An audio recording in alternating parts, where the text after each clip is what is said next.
ہری آنند کی ناتوز نظروں سے آصف کو گھور رہا تھا۔ شاید اسے اندازہ نہیں تھا کہ آصف کے پاس یہ سب معلومات ہوں گی۔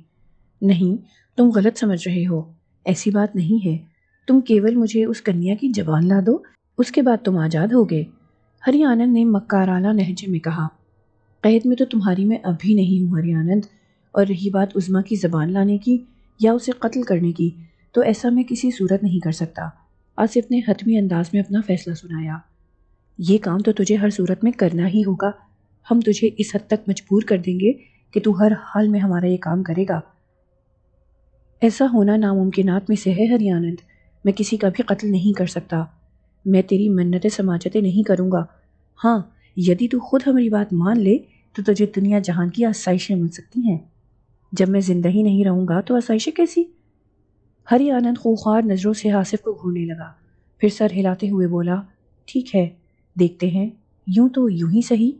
ہری آنند کی بات ختم ہوتے ہی آصف کی کھوپڑی کے اندر ایک دھماکہ سا ہوا۔ اذیت کی شدت اس قدر تھی کہ آصف نے چیخنا چاہا، مگر اس کے حلق سے کوئی آواز نہیں نکل سکی اور اس کا دماغ اندھیروں میں ڈوب گیا۔ دوبارہ اس کی آنکھ کوٹھی میں اپنے کمرے کے اندر کھلی۔ وہ ہڑبڑا کر اٹھ بیٹھا۔ کمرے میں اس کے علاوہ اور کوئی نہیں تھا۔ اس کے جسم پر وہی کپڑے تھے، جگہ جگہ سے ادھڑے ہوئے، پھٹے ہوئے، گھٹنوں کی جگہ خون جمع ہوا اور پاؤں چھلے ہوئے تھے۔ شاید وہ گزرے ہوئے واقعات پر غور و خوض کرتا، مگر کوٹھی کے اندر برپا شور شرابے کی آوازیں سن کر وہ ایک جھٹکے کے ساتھ اپنی جگہ اٹھ کھڑا ہوا اور پھر برہنہ پا ہی دوڑتا ہوا کمرے سے باہر نکل گیا۔ تمام لوگ لان میں جمع تھے۔ پھر جو اسے منظر دکھائی دیا، اس نے کچھ دیر کو آصف پر سکتے کی سی کیفیت طاری کر دی۔ وہ اپنی جگہ جم کر رہ گیا، نہ آگے بڑھنے کی ہمت تھی نہ پیچھے ہٹنے کی۔ لان میں چارپائی پر عابد کی لاش پڑی تھی۔ ایک کوہرام مچا ہوا تھا، چیخو پکار کی آوازیں اس کے اعصاب شل کیے دے رہی تھیں۔ گھر کے تمام افراد چارپائی کے گرد موجود تھے۔ تائی ماں پر ہذیانی کیفیت طاری تھی۔ وہ اپنے بال نوچ رہی تھیں، چھاتی پیٹ رہی تھیں۔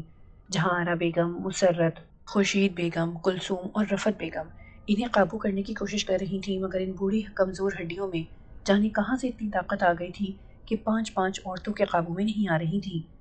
تایا چارپائی کے ساتھ ہی سر پکڑے کھڑے تھے۔ شاہد اور زاہد کے چہرے بھی لٹکے ہوئے تھے۔ رخشندہ اور فرخندہ کی چیخیں آسمان لرزا رہی تھیں۔ پھر اچانک تایا کے حلق سے ایک دل خراش چیخ بلند ہوئی اور وہ اچھل کر ایک طرف گر پڑے۔ ان کی دلدوز چیخ سے جیسے آصف کے وجود میں زندگی کی لہر دوڑ گئی۔ بے اختیار وہ ان کی جانب بڑھ گیا۔ سب کی توجہ تایا کی جانب ہو گئی اور عابد کی لاش کا خیال جیسے ان کے ذہنوں سے ہی نکل گیا۔ سب لپک کر تایا کے گرد جمع ہو گئے۔ تایا جی، تایا جی۔ آصف انہیں جھنجھوڑنے لگا، مگر تایا حواسوں میں نہیں تھے۔ وہ دونوں ہاتھوں میں سر کو تھامے لان کے گھاس پر بری طرح پلٹیاں کھا رہے تھے۔ چہرے پر اذیت و کرب کے ایسے تاثرات پھیلے ہوئے تھے کہ سب کے کلیجے دہل کر رہ گئے۔ بھائی جان، کیا بات ہے؟ انکل، کیا کمر میں تکلیف ہے؟ تایا جان، کچھ تو بتائیں۔ بھائی صاحب، کیا ہوا؟ سب کی سٹی گم ہو گئی تھی۔ اچانک افتخار تیز لہجے میں اسد سے مخاطب ہوا۔ اسد، گاڑی نکالو فوراً، جلدی کرو۔ اور اسد ایک جانب کو دوڑ پڑا۔ تایا کی چیخوں سے در و دیوار لرزنے لگے تھے۔ پھر ان پر طاری رقص بسمل کی کیفیت ختم ہونے لگی۔ چیخیں حلق میں دم توڑنے لگیں اور ان پر غشی سی طاری ہونے لگی۔ افتخار نے ایک جھٹکے سے تایا کو بازوں پر اٹھایا اور گاڑی کی جانب دوڑ پڑا۔ اسد گاڑی سٹارٹ کر چکا تھا اور اب گاڑی کا عقبی دروازہ کھولے کھڑا تھا۔ افتخار گاڑی سے ابھی 20-25 قدم دور ہی تھا کہ اس کے دوڑنے کی رفتار کم ہو گئی۔ پھر اس کے قدموں میں لڑکھڑاہٹ سی پیدا ہوئی اور وہ کھٹے ہوئے شہتیر کی مانند منہ کے بل گر پڑا۔ افتخار بھائی! اسد چیختا ہوا اس کی طرف دوڑا۔ لان میں موجود باقی افراد بھی آگے بڑھ گئے، مگر جو ہونا تھا وہ ہو چکا تھا۔ اسد اور تایا دونوں نوالۂ اجل بن چکے تھے۔ دونوں گھاس پر بے حس و حرکت پڑے تھے۔ پھٹی پھٹی آنکھیں، کھلے منہ اور ناک کے دہانوں سے خون کی سرخ سرخ لکیریں بہہ رہی تھیں۔ سب کے دماغ سن ہو گئے۔ رگوں میں دوڑتا ہوا لہو برف کی مانند جم گیا۔ ان کی سمجھ میں نہیں آ رہا تھا کہ صورتحال پر روئیں یا توبہ کریں۔ ابھی وہ ان دونوں لاشوں کے قریب حیران پریشان کھڑے تھے کہ خواتین چیخنے لگیں۔ تائی کی گردن مڑ گئی تھی۔ ان کا چہرہ کمر کی طرف گھوم گیا تھا۔ آنکھیں مبالغہ آرائی کی حد تک پھیل گئی تھیں۔ زبان ابل کر باہر نکل آئی اور منہ سے خون بہنے لگا۔ گھر کی دوسری تمام خواتین چیختی ہوئی اٹھ کر بھاگ کھڑی ہوئیں۔ عورتیں تو عورتیں، گھر کے مردوں کے چہرے پر بھی خوف کے سائے سرک آئے۔ سب سہمی سہمی نظروں سے ایک دوسرے کی سمت دیکھ رہے تھے۔ سب رونا دھونا بھول گئے۔ خواتین اپنی اپنی جگہ کھڑی کانپ رہی تھیں۔ سب کو یقین ہو گیا کہ کوٹھی میں بھوت آصف گھس آئے ہیں۔ کسی کے بچنے کی امید نہیں۔ ابھی ابھی کوئی اور چیخے گا۔ کسی کے علم میں نہیں تھا کہ یہ سب کیا چکر ہے۔ چوکیدار بھی گیٹ کھلا چھوڑ کر بھاگ کھڑا ہوا تھا۔ صرف آصف کے علم میں تھا کہ یہ قہر کون ڈھا رہا ہے اور کیوں ڈھا رہا ہے۔ لان میں چار لاشیں پڑی ہوئی تھیں۔ فیملی کے سارے افراد لان میں موجود تھے، مگر فضا میں ایسی گمبھیر خاموشی کھلی ہوئی تھی کہ کسی قبرستان میں بھی کیا ہوگی۔ پوری کوٹھی کو خوف کا عفریت اپنے پنجوں میں دبائے ہوئے تھا۔ دل دھڑکنے کی رفتار بھولے ہوئے تھا، ہڈیوں کا گودا تحلیل ہو چکا تھا، جسم بے جان اور کھوکھلے ہو گئے تھے، کسی میں ایک قدم بھی ہلانے کی ہمت نہیں رہی تھی۔ آصف کے تو خواب و خیال، وہم و گمان میں بھی یہ بات نہیں تھی کہ ہری آنند ایسا کرے گا، وگرنہ یا تو وہ اس کی بات مان جاتا یا وہیں اس کی گردن دبا دیتا، مار ڈالتا، اسے وہیں مٹی میں دفن کر ڈالتا۔ ہری آنند کا خیال آتے ہی آصف کی رگوں میں نفرت اور غصے کا زہر کھول اٹھا، وجود میں آگ سے بھڑک اٹھی اور سوچیں ابلنے لگیں، دماغ پکنے لگا۔ ہری آنند! آصف نے یوں دانت کچکچائے جیسے ہری آنند کو دانتوں تلے چبا رہا ہو۔ اس نے اتنی سختی سے دانت کھینچ رکھے تھے کہ اس کی جبڑوں کی ہڈیاں ابھر آئی تھیں۔ وہ ایک جھٹکے سے پلٹا اور گیٹ کی جانب بڑھ گیا۔ سب کی حالت ایسی تھی کہ کاٹو تو خون نہیں، سو کسی نے کوئی سوال نہیں کیا۔ آصف نے اسد کو مخاطب کیا، اسد گاڑی نکالو۔ اسد خاموشی سے گاڑی کی طرف بڑھ گیا۔ آصف نے گیٹ کھولا اور خود اسد کے ساتھ گاڑی میں آ بیٹھا۔ ٹیکسلا اسٹینڈ چلو۔ آصف کے لہجے میں ایسی ہولناک گونج تھی کہ اسد جھجری سی لے کر رہ گیا۔ اس نے بغیر کوئی سوال کیے گاڑی کوٹھی سے نکالی اور ٹیکسلا اسٹینڈ کی طرف دوڑا دی۔ آصف نے گاڑی ٹھیک اسی جگہ رکوائی جہاں وہ درویش سیبوں کا ٹھیلا لگائے ہوئے تھا، مگر اس وقت وہاں نہ تو سیبوں کا کوئی ٹھیلا تھا اور نہ ہی وہ درویش۔ چند لمحے وہ دونوں وہاں رکے رہے، پھر آصف نے اسد کو واپس بھیج دیا اور خود پریشانی کے عالم میں ایک اندازے سے ایک سمت چل پڑا۔ اسے امید تھی کہ وہ اس جگہ کو تلاش کر لے گا جہاں ہری آنند سے اس کا سامنا ہوا تھا۔ اس نے سوچ لیا تھا کہ آج ہری آنند والا قصہ پاک کر دے گا، یا تو اس کا ناپاک وجود مٹا ڈالے گا یا پھر اس کے ہاتھوں اپنی جان گنوا بیٹھے گا۔ پہلے واصف ایک کربناک موت کا شکار ہوا، پھر عابد اور ساتھ میں تایا جی افتخار اور تائی بھی بھیانک موت مارے گئے۔ مزید کسی کے ہری آنند کا شکار ہونے سے پہلے ہی ہری آنند کو اس دنیا سے اٹھا دوں گا، یا پھر کسی اور کی اذیتناک موت دیکھنے کے لیے میں نہیں رہوں گا۔ بھلا میں نے اسے کیا کہا تھا؟ کہاں کوئی نقصان پہنچانے کی کوشش کی تھی؟ پھر خوامخواہ اس نے مجھ پر زندگی کیوں تنگ کر دی؟ وہ جتنا سوچ رہا تھا ہری آنند کے لیے اتنا ہی اس کے اندر غصے کی آگ اور نفرت کا زہر کھولنے لگا تھا۔ وہ آگے بڑھتا رہا اور اپنے اطراف کا جائزہ لیتا رہا کہ شاید کہیں اس منحوس کی صورت دکھائی دے جائے، مگر یوں بھی کبھی ہوا ہے؟ چلتے چلتے وہ ایک غیر مصروف ویران سی سڑک پر نکل آیا اور تھک کر ایک درخت کے ساتھ ٹیک لگا کر بیٹھ گیا۔ تمام طاقتیں اس سے واپس چھین لی گئی تھیں، پشت پناہی کرنے والی روحانی طاقتیں بھی اس سے خفا ہو چکی تھیں۔ وہ بالکل اپاہج ہو چکا تھا۔ اس وقت اس کی زندگی ایک کیڑے سے بھی بدتر ہو چکی تھی۔ وہاں بیٹھے بیٹھے اسے کتنی ہی دیر گزر چکی تھی، دور دور تک کوئی انسان دکھائی نہیں دے رہا تھا، اکا دکا گاڑیاں آ جا رہی تھیں۔ وہ اٹھ کر آگے بڑھنے کے متعلق سوچ ہی رہا تھا کہ جیسے ہی اس نے گردن گھما کر دائیں طرف دیکھا، اس کے وجود میں بجھتی ہوئی آگ ایک بار پھر بھڑک اٹھی۔ چند قدم کے فاصلے پر ہری آنند چلتا ہوا اسی کی سمت آ رہا تھا۔ وہی مکروہ حلیہ، ہونٹوں پر ایک غلیظ سی مسکراہٹ اور ہاتھوں میں سلور کا کمنڈل۔ کہو مکر کنڈلی، کچھ بدھی ٹھکانے آئی یا ہماری شکتیوں کو مزید آزمانا چاہتے ہو؟ ہری آنند قریب آ کر بولا۔ آصف نے ایک جھٹکے کے ساتھ اپنی جگہ سے اٹھنے کی کوشش کی، مگر اٹھ نہیں سکا۔ زمین نے جیسے اسے جکڑ لیا تھا۔ وہ صرف اپنی جگہ کسمسا کر رہ گیا۔ اب بول، کیا اب بھی ہماری بات نہیں مانے گا؟ نہیں، ہرگز نہیں، کسی صورت نہیں، آصف نے نفرت سے کہا۔ نہ ہمارے کوپ کو آواز دے، ہم تیرا جیون نشٹ کر دیں گے۔ آصف اپنی جگہ سے اٹھنے کی کوشش کرنے لگا، مگر اس کا وجود جیسے زمین سے چمٹ کر رہ گیا تھا۔ ہاں اٹھ، شاباش، اٹھ کھڑا ہو، کھڑا ہو کر تو دکھا ہم کو، ہری آنند نے تمسخر اڑانے والے انداز میں کہا۔ میں تیرے ان شعبتوں سے خوفزدہ نہیں ہونے والا، اور نہ ہی تو یوں مجھے مجبور کر سکے گا۔ ارے سسر کے تخم، یہ شعبدے نہیں، ہماری معمولی سی شکتی کی جھلک ہے۔ کیا ان 4 لاشوں کو بھول گیا ہے جنہیں تو گھر ماں چھوڑایا ہے؟ تیری اتنی اوقات نہیں ہری آنند کہ تو انسانوں میں موت بانٹتا پھرے۔ میرے پروردگار نے ان کی موت کا یہی وقت مقرر کیا ہوگا، سو وہ اسے پیارے ہو گئے۔ اگر تو خود کو اتنا ہی شکتی پوروک سمجھتا ہے تو ذرا اپنی شکتی مجھ پر بھی آزما، میں دیکھتا ہوں تو کیسے مجھے موت کے گھاٹ اتارتا ہے۔ تیرے مگج مگ کتے موتے، بدھی ٹھکانے نہیں آئی تیری؟ بھلا تیرے کو ہم کیسے زندگی مکت کر سکتے ہیں؟ تیرے سے تو ابھی ہم نے بہت کام لینے ہیں۔ تیرا ابھی سمے نہیں آیا؟ ہری آنند مار ڈال مجھے ورنہ تیرا خراب سمے شروع ہو جائے گا، مار ڈال مجھے۔ آصف دانت کچکچاتے ہوئے بولا تو ہری آنند انتہائی مکروہ انداز میں ہنسنے لگا۔ ہمری چھوڑ، سور کی دم، اپنی چنتا کر، خراب سمے تو تیرا شروع ہوا ہے اور اب تجھے موت سے بھی بدتر جیون بتانا ہے۔ کتوں سے بدتر جیون کر دیں گے ہم تیرا، حقیر کیچوے کی طرح گندگی میں رینگے گا، تب تیرا مگج ٹھکانے آئے گا، ہری آنند نے کہا اور ہاتھ میں پکڑا ہوا کمنڈل آصف پر الٹ دیا۔ گندے بدبودار پانی کی ایک وزنی دھار آصف کے سر پر پڑی تو اسے یوں لگا جیسے آسمان سے کوئی آبشار اس کے سر پر گرنے لگی۔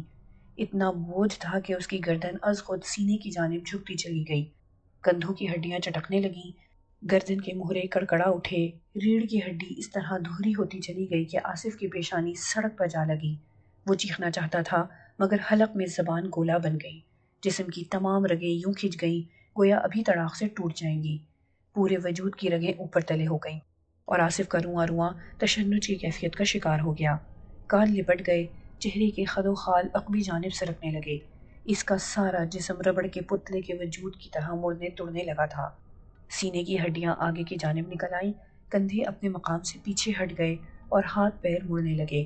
اس کے ایک ایک خلیے پر نشتر چل رہا تھا، وریدوں پر گویا کوئی بلیڈ زنی کرنے لگا تھا، رگوں میں لاکھ نوکدار خشک کانٹے کھپ گئے۔ اذیت کی دیوی اپنے نوکیلا پنجوں کے ساتھ اس کے جسم سے کھال کے پارچے اتارنے لگی، گوشت کی نرم تہوں کے اندر گویا دہکتے سلگتے انگارے اتر گئے اور پورے وجود کی ہڈیاں مڑی توڑی سخت لکڑیوں کی صورت میں جسم کے اندر پھیل گئیں۔ ہری آنند کا منڈل الٹے کھڑا تھا اور اس میں سے پانی کی موٹی دھار مسلسل یوں گر رہی تھی جیسے کمنڈل میں سے سمندر گزر کر آ رہا ہو۔ آصف کے روئیں روئیں پر قیامت کی بلاخیزیاں مسلط تھیں، اس کا سانس اس کے پھیپھڑوں میں پھنسا ہوا تھا، اذیت و کرب کا احساس چیخوں کی صورت اختیار کیے اس کے سینے میں بلبلا رہا تھا، مگر اسے اخراج کا رستہ سجھائی نہیں دے رہا تھا کیونکہ اس کی زبان اس حد تک پھول چکی تھی کہ حلق کے سوراخ میں پھنس کر بھنج کر رہ گئی تھی۔ آخر کار سر اور گردن پر اترتا ہوا عذاب تھم گیا، کمنڈل ہری آنند نے بازو میں ڈال لیا، اچانک جیسے آصف کا وجود کسی نادیدہ گرفت سے آزاد ہو گیا، وہ پہلو کے بل سڑک پر لڑک گیا۔ ہری آنند نے آگے بڑھ کر دائیں پیر کی ٹھوکر سے آصف کے بوڑھے توڑے وجود کو سیدھا کیا۔ اب بول، کیا کہتا ہے؟ ہماری بات مانے گا یا سارا جیون اسی حالت میں بتائے گا؟ آصف کو ہری آنند کی بہت مدھم سی آواز اپنے دماغ میں گونجتی ہوئی محسوس ہوئی تو اس کے دماغ میں ایک مردہ سی سوچ بیدار ہوئی، لبوں کو جنبش ہوئی، نہیں۔ ہری آنند کے منہ سے مغلظات کا طوفان خارج ہونے لگا اور وہ جنونی انداز میں آصف پر پل پڑا، لاتے گھوسے تھپڑ اس پر ایک وحشت طاری ہو گئی، بانچھوں سے تھوک خارج ہونے لگا، وہ جانوروں کی طرح آصف کو پیٹ رہا تھا مگر آصف کے منہ سے کوئی آواز، کوئی چیخ، کوئی کرہ نہیں نکل رہی تھی۔ جب ہری آنند کا سانس پوری طرح پھول گیا تو اس کے قریب بیٹھ کر اس کے چہرے پر تھوکنے لگا۔ آصف نے آنکھیں بند کر لیں، ہری آنند پہلے تو تھوکتا رہا پھر اس کے چہرے پر اپنے پاؤں رگڑنے لگا۔ گندے تخم، ہم دیکھتے ہیں تو کب تک اپنی جد پر اڑا رہتا ہے۔ پھر ہری آنند نے اس کے بال مٹھی میں جکڑے اور اسے سڑک پر گھسیٹتا ہوا ایک دم چل پڑا۔ ہم تماشا بنا دیں گے تجھے، اپنوں کے لیے بھی تو قابل نفرت ہوگا، ہر منش تجھے دیکھ کر خوف کھائے گا، اتنا زیادہ خوفناک حال ہوگا تیرا۔ ہری آنند نفرت بھرے لہجے میں بولتا ہوا اسے گھسیٹے لیے جا رہا تھا مگر آصف کے حواس جا چکے تھے، ضبط کی آخری حد کے بعد اب وہ بے ہوش ہو چکا تھا۔ ہوش گئے تو اذیت کا احساس بھی جاتا رہا، کچھ دیر کو ہی صحیح اسے ہر تکلیف سے نجات مل گئی تھی۔ دوبارہ ہوش آیا تو اس نے خود کو ایک مصروف شارع کے فٹ پاتھ پر لیٹے ہوئے پایا، بازو کوہنیوں کے قریب سے مڑے ہوئے تھے، دونوں ہاتھوں کی انگلیاں آپس میں جڑی ہوئی تھیں اور ہاتھ بھی یوں مڑے ہوئے تھے کہ ہاتھوں کی انگلیاں کلائیوں کو چھو رہی تھیں، ٹانگیں گھٹنوں کے قریب سے باہر کو نکلی ہوئی اور دونوں پاؤں اندر کی جانب کو مڑے ہوئے تھے، کندھے عقبی جانب کو کھسک گئے تھے اور سینے کی ہڈیاں یوں آگے کو نکل آئی تھیں کہ سینے پر پیالی رکھ کر وہ سکون سے چائے پی سکتا تھا۔ کان کاغذ کی طرح رول ہو چکے تھے، گال یوں عقب کو کھنچ گئے تھے کہ اس کی بتی سی واضح دکھائی دینے لگی تھی، اس کی صورت، اس کا پورا وجود اس خوفناک حد تک بگڑ چکا تھا کہ دیکھ کر لرزہ طاری ہو جاتا۔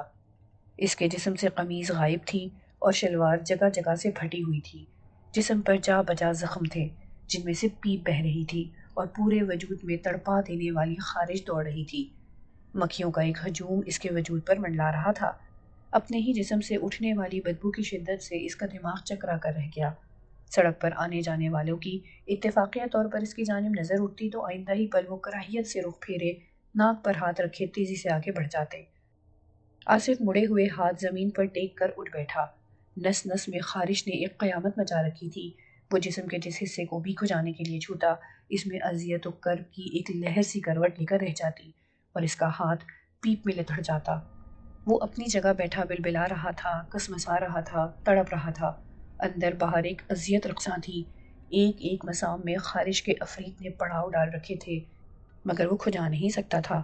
ہزار ضبط کے باوجود بھی اس کے حلق سے بھچی بھچی چیخیں اور گراہیں خارج ہونے لگیں۔ سورج ٹھیک سر کے اوپر چمک رہا تھا۔ سڑک پر گاڑیاں دوڑ رہی تھیں، لوگ آ جا رہے تھے، مگر اس کے قریب آنے والے اس سے کترا کر نکل جاتے۔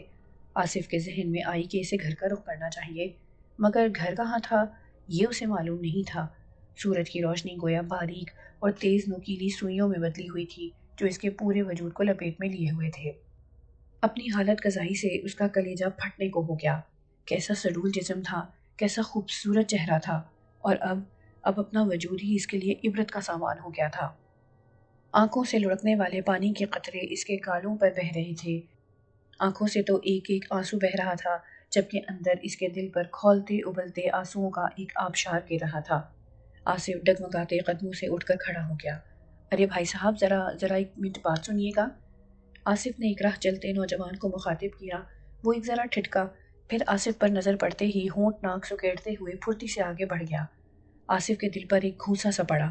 اس کے حلق سے پھٹے ہوئے بانس سی خشک روکھی اور کھڑکھڑاتی ہوئی آواز خارج ہوئی تھی۔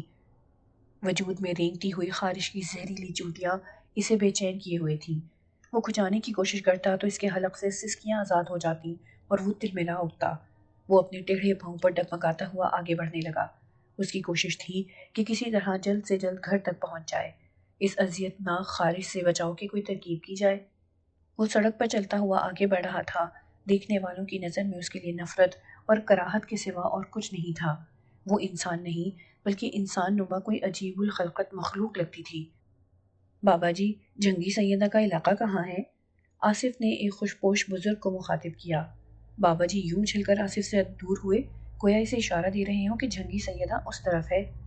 آصف کراہتا سسکتا ہوا آگے بڑھ گیا۔ اس کا سارا جسم سر تا پا پیلے پیلے لیس دار لعاب سے لتڑا ہوا تھا۔ پیپ تھی جو اس کے بدن پر اگے ہوئے زخموں سے خارج ہو رہی تھی۔ آصف ایک امرود فروش کے ٹھیلے کی طرف بڑھ گیا۔ چاچا جی، یہ جنگی سیدہ، مگر چاچا جی نے اس کی پوری بات سنی ہی نہیں۔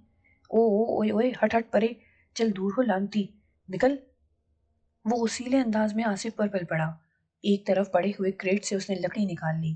چل دفع ہو جا، کیوں کھڑا ہے؟ چاچا جی، میں نے جنگی سیدہ جانا ہے۔ تو کیا امرود پر بیٹھ کر جائے گا؟ جا مر۔ اس نے ہاتھ میں پکڑی ہوئی لکڑی آصف کے سینے پر رکھتے ہوئے اسے دھکیلا تو آصف کے سینے میں اذیت کے بھانر بڑھ گئے۔ منہ سے بے اختیار ایک درد آلود سسکاری سی نکل گئی اور وہ چند قدم لڑکھڑا کر پیچھے ہو گیا۔ چاچا جی، مجھے راستہ بتا دیں۔ ادھر کو دفع ہو جا، پہنچ ہی جائے گا۔